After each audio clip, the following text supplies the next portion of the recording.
Please remember to tip those Wookiee bartenders 20%. No droids, no bounty hunters, no Raylos, no Ray Nobodies. I'm going to be on here 45 minutes, maybe an hour, as long as I can talk.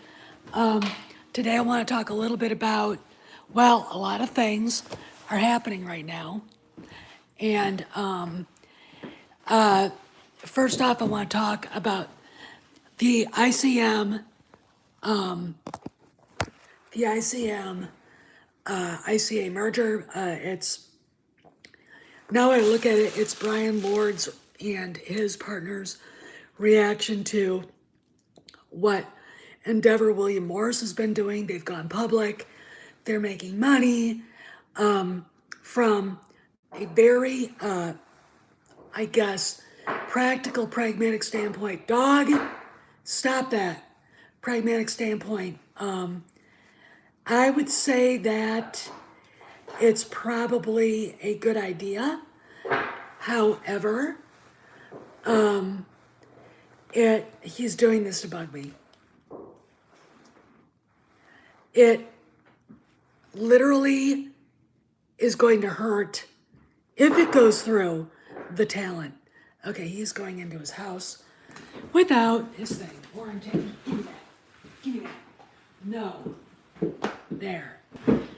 Now he can't make any noise. Okay. See, you go to PetSmart, and this is part of a moose antler, and this keeps him from getting into things like my plants and the fall. See, there's his nose. Come here, Kojak. Come here. It keeps him from getting into the fall bouquets all over the house. So that can sit there till you stop. And he likes to drop it on the floor. Anyway, this is going to hurt the talent if it goes through. Now, I left an article in the description here from Deadline Hollywood, and it's pretty much, yay, yay. SAG-AFTRA, their spokesperson and their statement sounded positive, but I'm going to explain something how this works. As far as I can tell from the friends that I have within the film community and the show business community, the people that run the guilds, the unions, and the agents are all in cahoots together. Okay, so my opinion is this is going to hurt. I think the talent if it goes through. They still have to go through antitrust, and of course Brian Lord's like, there's no problem with antitrust. It's going to be fine. We have to see. Anyway, and he's right here. Here's Kojak. Here he is.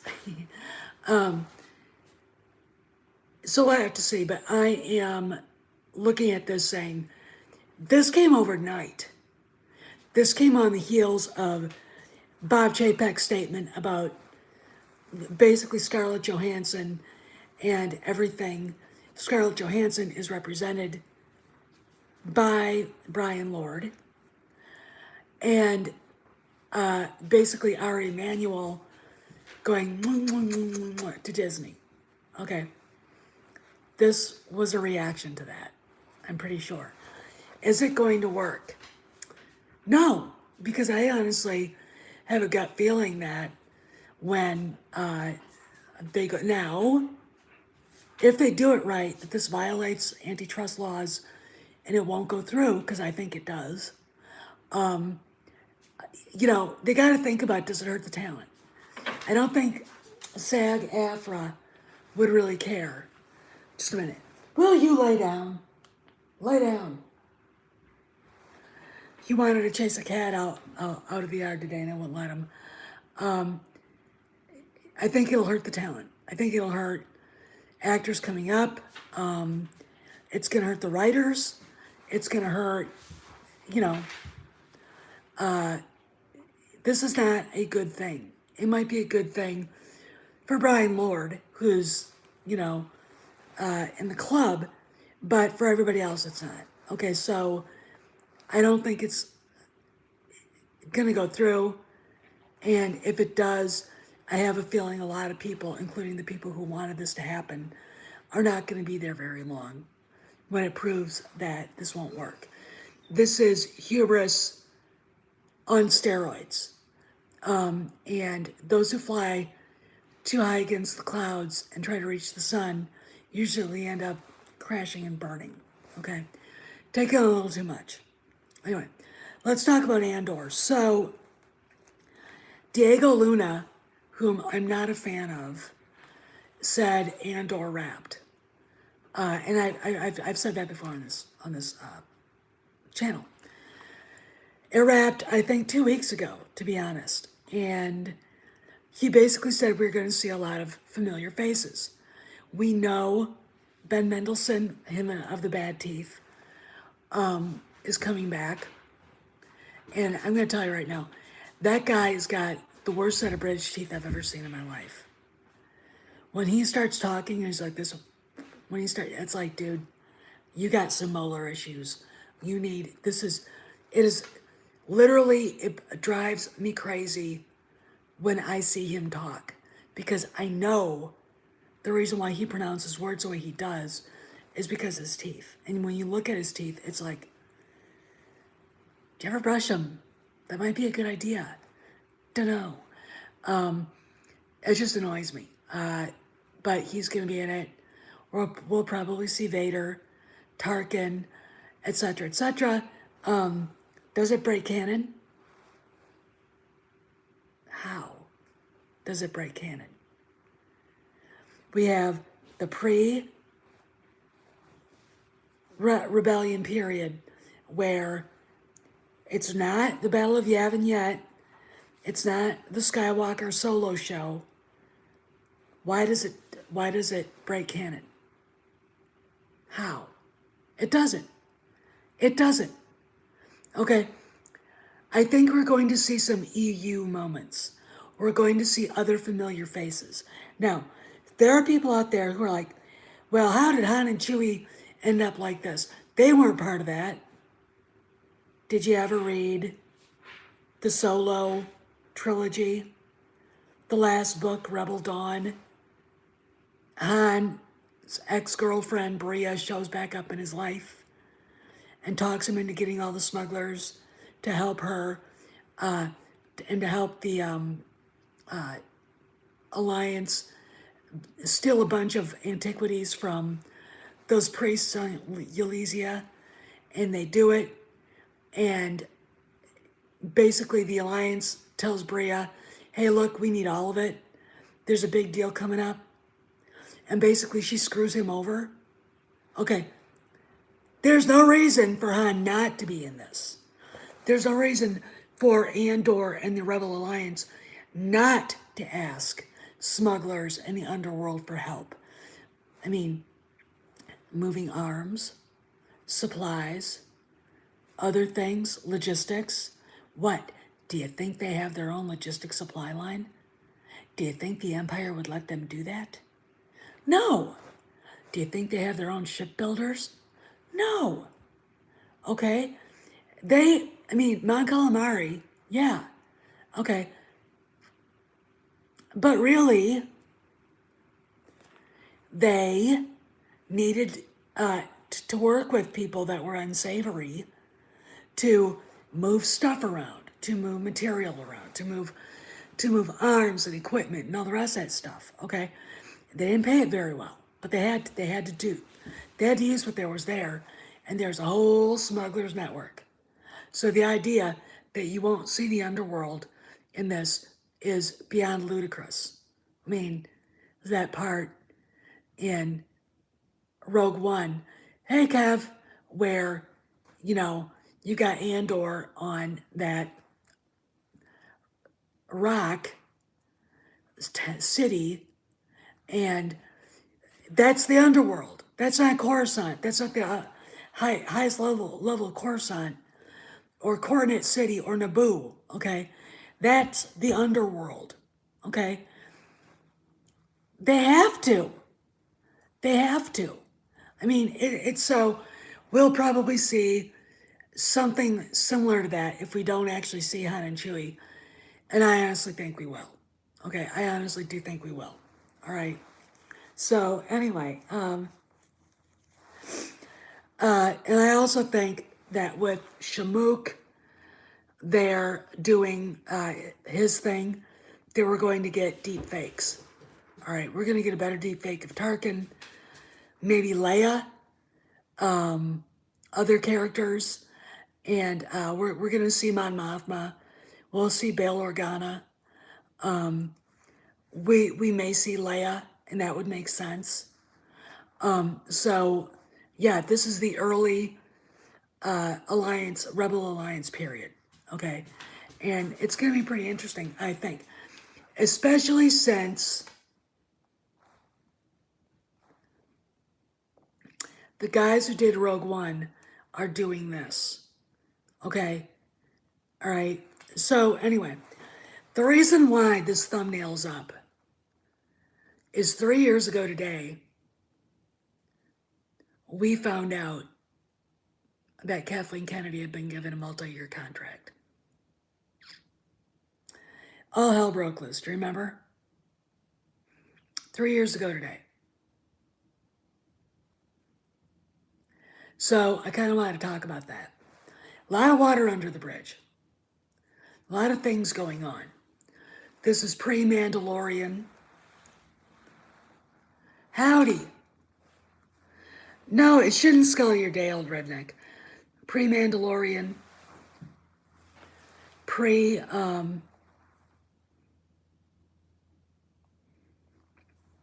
the rise of Jon Favreau. Pre Dave Filoni flexing his muscles.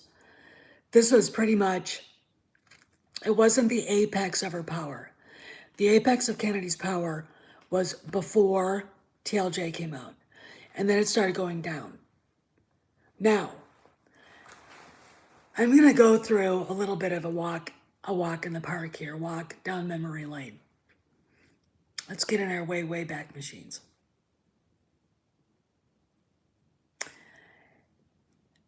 We had thought that she was going. We had pretty much thought. Me and Craig Johnson.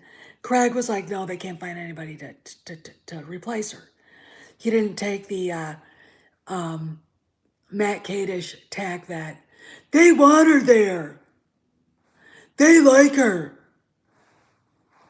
Which is not thinking, because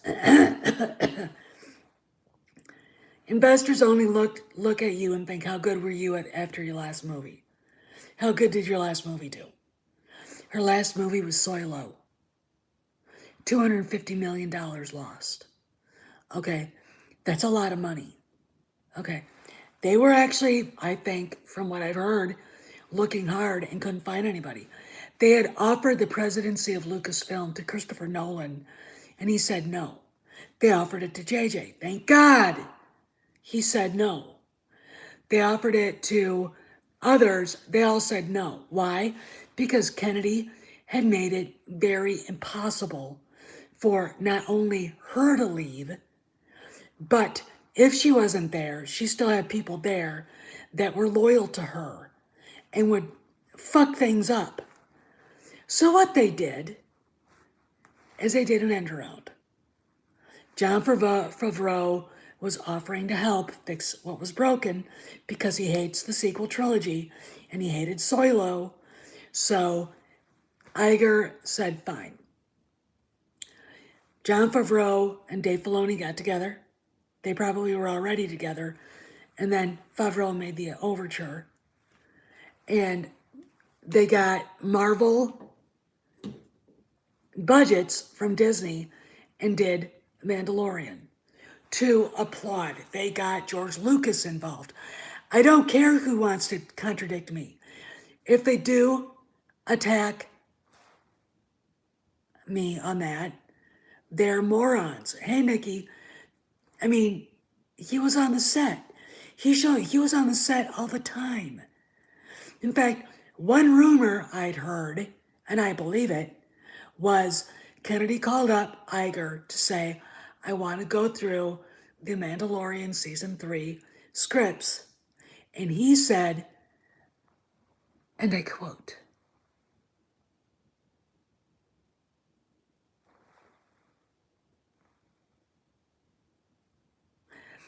They are working on it with George. She had a shit fit. And then we got Leslie Headland. Okay? That's how that was born. I think that's true.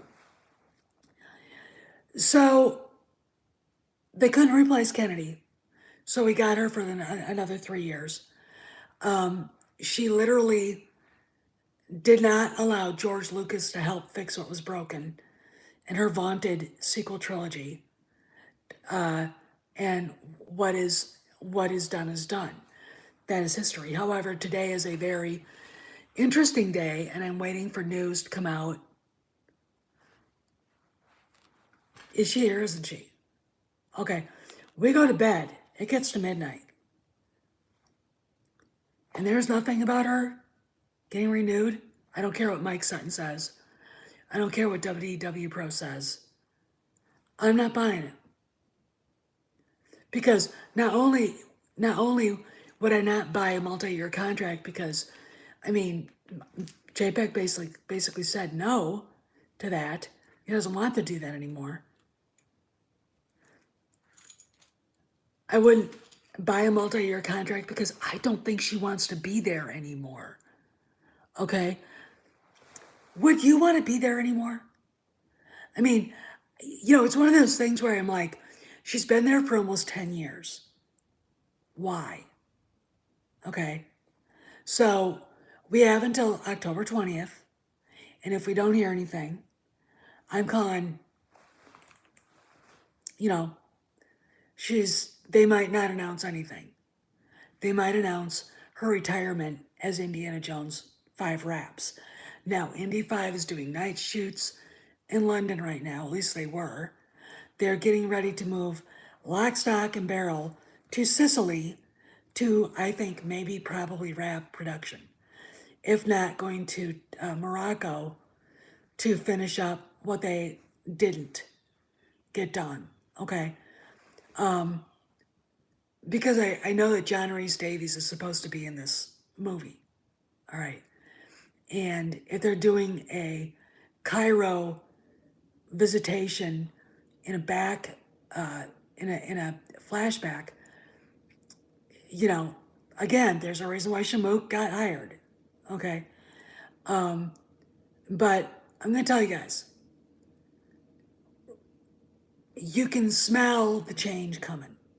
It smells like rain before the rain hits, right? It smells like snow before the blizzard hits. Okay? There's a lot of shit going down. All right? And I can't imagine, Kennedy trying to negotiate her way back into a multi-year contract with a company that really doesn't want her and a leader that doesn't want her and trying to help produce Indy 5. We women are really good multitaskers. Morning, Seaman, but I'm not buying it. Okay? I'm not buying it. All right? I can't. And the reason is, it just, what is Cephalou, Kev? Where is that? Hey, Maze. So, yeah, this has been a fucked up 3 years. But we've seen the worst of Star Wars, and we've seen the best with Mandalorian. And at the end of season 2, we saw the very best. What it could be. All right? And we've got a lot of Star Wars coming. We've got Kenobi. There's no reason to be upset about Kenobi. It's going to break canon. Does it break canon if Vader and Kenobi face each other in Visions? Oh, okay, so they're in Italy. So they're already in Italy. Cool. No, it doesn't. Okay. So they're filming now in Italy. It doesn't. All right. It doesn't break canon. Does making Andor and I know he is. I know, and he's been back for a while. He's been back since mid-September. If they're all right, where was I going? If they're bringing back Vader for Andor, that doesn't break canon. Who the fuck do you think was the Emperor's right-hand man? You know,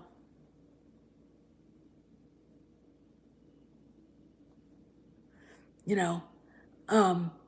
If they bring back Tarkin, wow, that breaks canon. No, it doesn't. If they bring back Saw Gerrera, whose name pisses me off, okay, the more I think about it, it's like, you know who it sounds like, right? Jake Guevara. Kev and I were talking about that earlier. Jake Guevara was a homophobe who hunted gay men in Cuba when he was running around acting like Castro's surrogate, and he hunted black men in Cuba. Okay? You want to see a bunch of racists? The Cuban commies are racists. All right. So, my sense is all right, his name is Jake Guevara because he changed it. Or Saw Gerrera because he changed it. Oh, I know, redneck nerd, and I'm so sick of them, I can't stand it. You know, I always ask him, what do you want? What do you want? Because you're not going to get what you want. I want good Star Wars that doesn't disrespect George and the main characters and basically gives them their legacy back. I want Star Wars that I can see passed down to my nephews and nieces and great nephews and nieces. I don't want shit. Hey, Jonathan, and what we got so far is shit. Hey, Jonathan, you asked about how I would do the Han Solo origin story. If you go to the community page and you go down, scroll down, you'll see a picture of two illustrated characters. And that's, just click on that, and that's the origin story I came up with. And I think it's, I mean, it's a hell of a lot better than what they did. All right. You gotta love what you're doing, especially if you're writing. If you're doing anything creative, because if you don't, it's gonna be shit. Okay. But no, I would have taken a completely different tack. All right. I would have started in a different place. I would have respected a lot of what was in the EU, but I would have changed a lot of it too.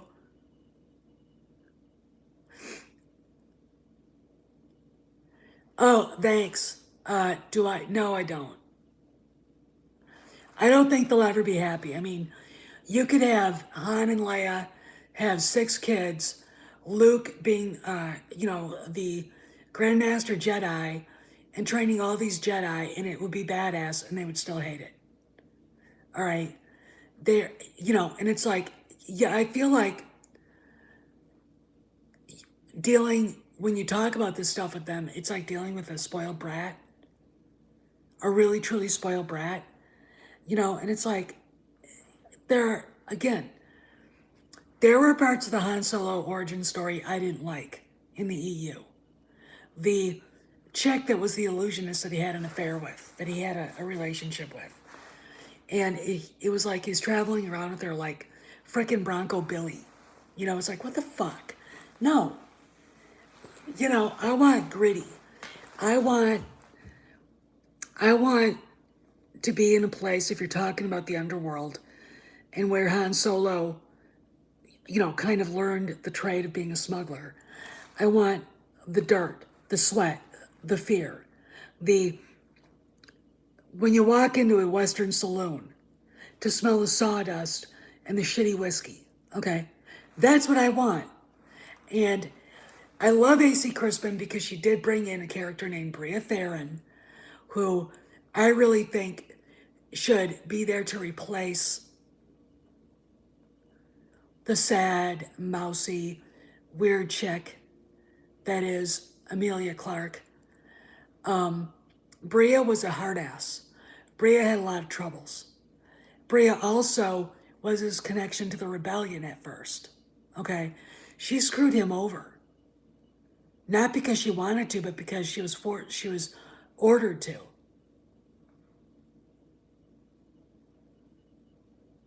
Oh yeah, I know, and that's, to me, mining the EU is fine because it's better than what they've been doing.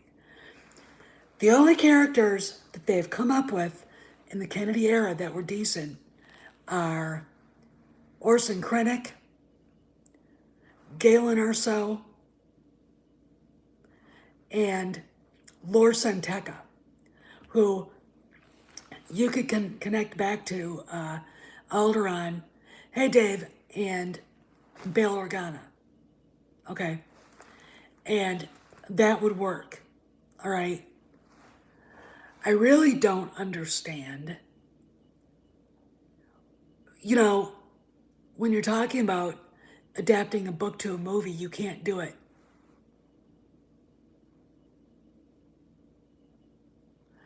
They have to focus on OT characters because they got to fix what was broken. Okay? They have to. I don't give a shit. I don't give a shit about Ahsoka. I'll watch the show. I don't have any fucks to give about Cara Dune either. Okay? I really, really don't. Again, she's not Star Wars. Okay? She's not. If they recast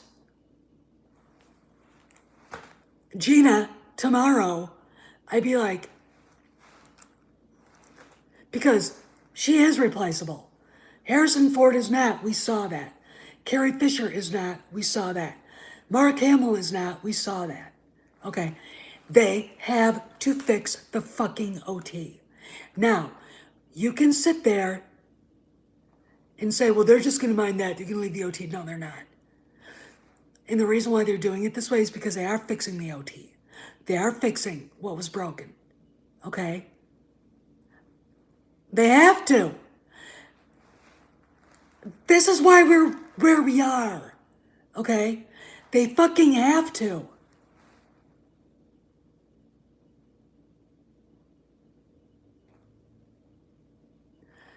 I don't think it's amusing. I think it's the right way to go.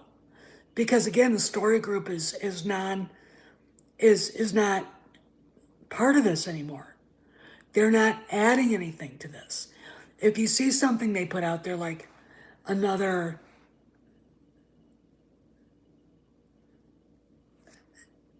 they're already doing CGI. They don't have to recast these guys. I mean, you could bring in Anthony Ingruber and do CGI and you would not, there's a video out there. You would not notice the difference. Okay? Yeah, and the idea that people are all up in arms because they're mining the EU. I wouldn't recast anybody. If you have the ability to not have to worry about the fans losing their shit about casting a character, why would you do that? Why would you recast it if you don't have to? All right. All right, now there are going to be people bitching and moaning about it. These people aren't fans. Okay, it's the same as when you go to the Indiana Jones fan pages on Facebook and they bring up Chris Pratt as Indy. No. I don't, Dave is a story group in existence. I think on the outside it is, on the inside it's not. Because you still have people on their Twitter accounts like Matt Martin saying, story group person. And, others, Rain Roberts, she was part of the story group. Her name is on it. She doesn't even go on Twitter anymore. She's not on Twitter anymore. Okay? She left Twitter in 2018, I think. And I think the reason why is because Pablo got himself into trouble. And of course, he came back and got himself into more trouble, and there he is. Okay, so I don't know where they're standing, but I do know now that it's fall that, personnel changes are happening. They have to happen, or Lucasfilm will cease to exist. Okay.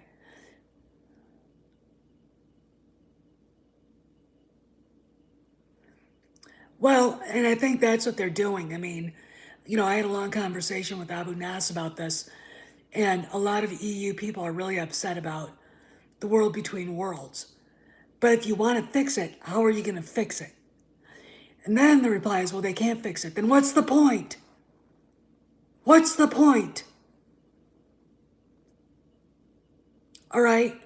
It's got to be fixed. All right?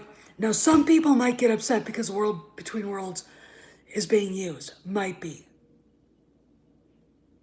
Okay?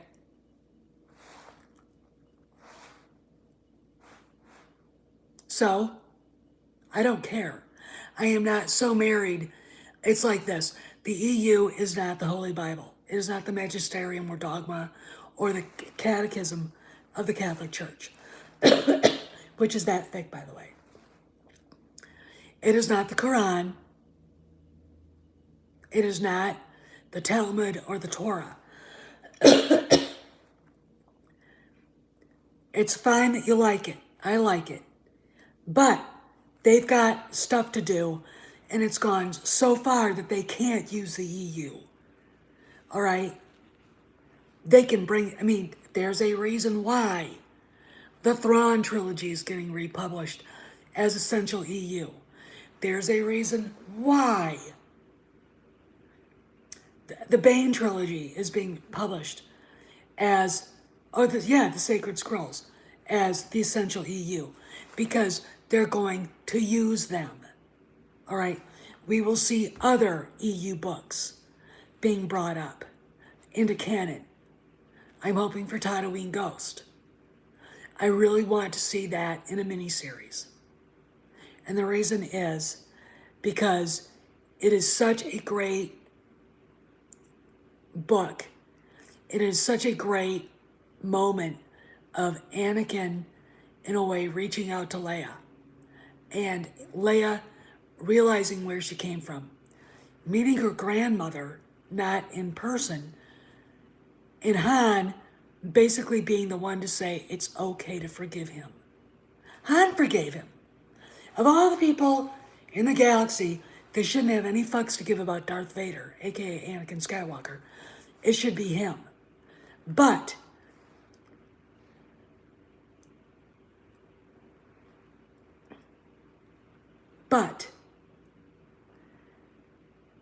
that being said, Han had a lot to be thankful for. And a lot of it was Leia. I would too. Yesterday I was at Target buying Halloween lights and was shocked to see the books of the High Republic still sitting there on shelves and no Essential EU at all. I bought a few, and somebody else obviously came in and cleaned it up. And there's the High Republic. It's amazing to me. You're right, old redneck nerd. I think it's the only way they can really do it. And like all right, I'm going to give you an example.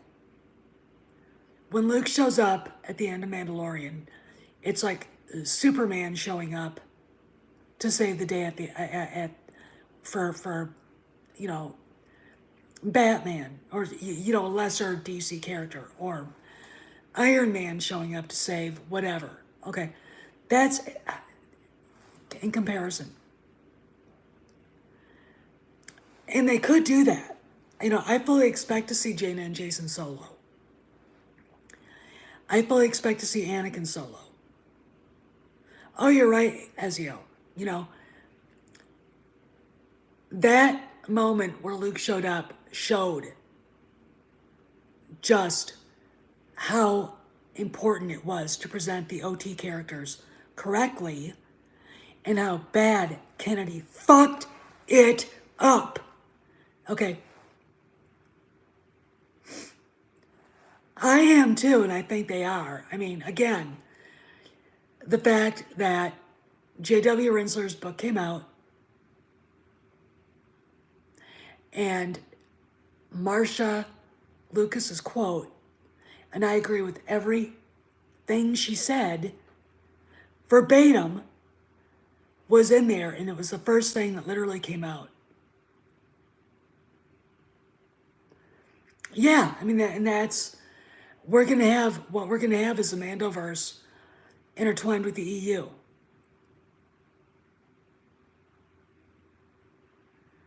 Yeah, well, see, man, it's hard to convince people who want to be upset and negative. They go to other, channels and who shit on everything. And it just feeds the bad attitude. And my opinion is that's manipulation. That's emotional manipulation. And it's wrong.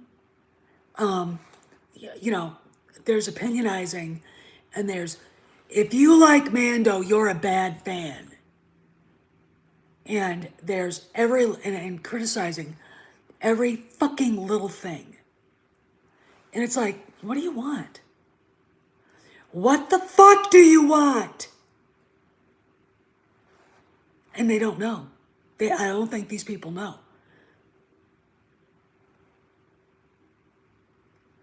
Yeah, and buy the Luke, if you can afford it, buy the Hot Toys Luke and Grogu. I haven't been able to get it yet. I'm gonna probably try to get it this week. Tomorrow, I'm gonna be running around like a chicken with my head cut off.